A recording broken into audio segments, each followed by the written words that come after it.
guys! So I was originally going to do a more fandom-centric video with this, but with everything that's been happening with Theory of Fickgate, and what a catchy name, I was thinking of doing something that was more about the specific situation of analyzing fandom in an academic sense. So once again, some context for all of you that aren't up to the minute on all of the latest of Tumblr drama. A student-run class at UC Berkeley called Theory of Fanfiction recently caused an uproar in the fandom world when they assigned to readers who had not necessarily encountered this kind of thing before, among other things, fanfiction of Spock and Jim Kirk's mother, Winona. No offense to Waldorf, I haven't actually read the fanfiction in question, but I have heard that it is really, really good. Nonetheless, a lot of people had never encountered this kind of thing before, and since leaving reviews was one of the required parts of the assignment, there was obviously a bit of backlash against this fanfiction author, who later found out that there was an entire list of fanfictions that were set to be reviewed, all by people who didn't necessarily know what they were talking about. This obviously led to some really offensive comments on the fic, a lot of misunderstanding of both sides, and eventually a restructuring of the class in question that was very much needed.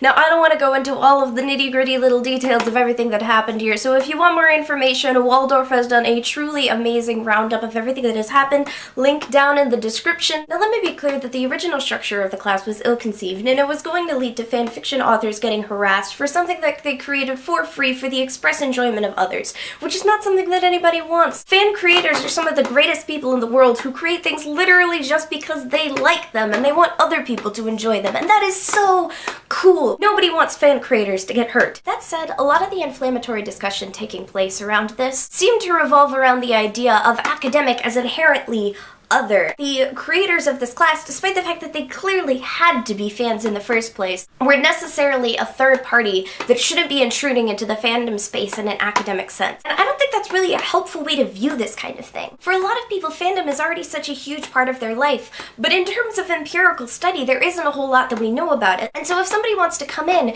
and do something like an anthropological study of an anime convention, or do a literary analysis of fan fiction as a genre, I say that's awesome. I think all that they're going to find is empirical evidence of things that we already know. That fandom is a supportive and creative community that can help people who are having problems in their everyday life, and that encourages people to be creative and passionate about something, which I think is one of the greatest things that you could possibly be. Also, I'm just saying, if you want to analyze my fanfiction, be free. Maybe don't leave comments when you're done, though.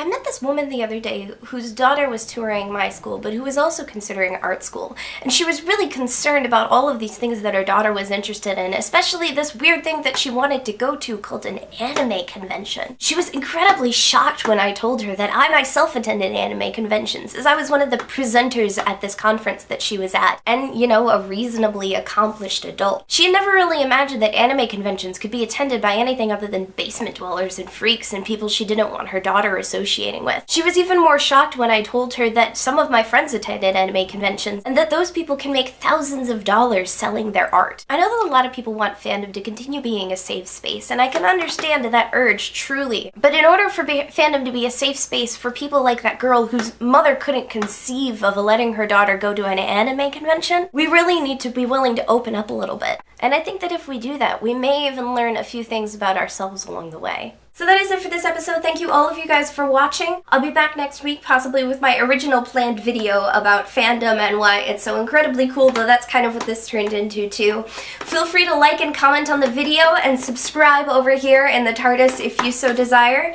and I will see you guys next week. Also, fun bonus, I know you probably couldn't see with me all the way back there, but my t-shirt is actually a Union Jack made out of tiny little TARDISes. Isn't that the cutest thing you've ever seen? I know, oh my gosh.